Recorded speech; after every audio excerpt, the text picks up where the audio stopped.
અને એ સંજોગોની અંદર જ્યારે યુવા શક્તિ જોડાઈ હોય ત્યારે મારે ખાસ કહેવું છે મિત્રો કે યુવા શક્તિને આપણે ઓછી અંદાજીએ નહીં. આ એ યુવા શક્તિ છે. આજે ભારત વિશ્વની અંદર યુવાનોનો મોટામાં મોટો દેશ છે. એ યુવા શક્તિ આપણા સમાજની તાકાત છે. વડીલો કામ કરે એનો આનંદ ચોક્કસ હોઈ શકે, પણ યુવાનો એની અંદર એટલા જ સક્રિય બને અને ન બને તો એને ખેંચીને લાવવા પડે એ સમાજના આગેવાનોની ફરજ બને છે. કારણ યુવાનો એ જ તમારી ને મારી સાચી તાકાત છે.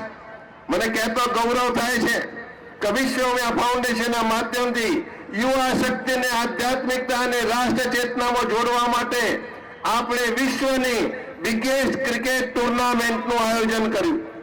320 ટીમો રમી, એની સેમીફાઇનલ થઈ, એની ફાઇનલ 1 ફેબ્રુઆરીએ દુબઈમાં રમાવાની છે. પણ આ એટલા માટે કે યુવા શક્તિને સમાજ સાથે જોડવો છે. યુવા શક્તિ સમાજ અને આધ્યાત્મિકતા સાથે નથી જોડાતી, એટલા માટે સમાજે એનામાં જવું પડશે. એને ગમતી પ્રવૃત્તિઓ કરવી પડશે.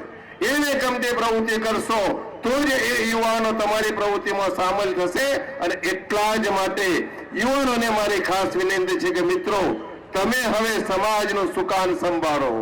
તમે સમાજના કાર્યની અંદર જોડાઓ, આધ્યાત્મિકતા સાથે જોડાઓ. આવનારા દિવસોની અંદર રાષ્ટ્ર ચેતનામાં તમે જોડાઓ. એ મારું આપને ખાસ કહેવું છે. જાણે અજાણે કમ્ફર્ટ ઝોનમાં જે રહેવા ટેવાયેલા છીએ, અનકમ્ફર્ટ ઝોનમાં એકવારથી બહાર નીકળો, ખબર પડે કે કમ્ફર્ટ ઝોનમાં રહેલો વ્યક્તિ ક્યારે ડેવલપ થઈ શકતો નથી. Creators are always born in the uncomfort zone. હંમેશા જે કઈ ક્રિએટરો છે એ અનકમ્ફર્ટ ઝોનમાં પેદા થયા છે.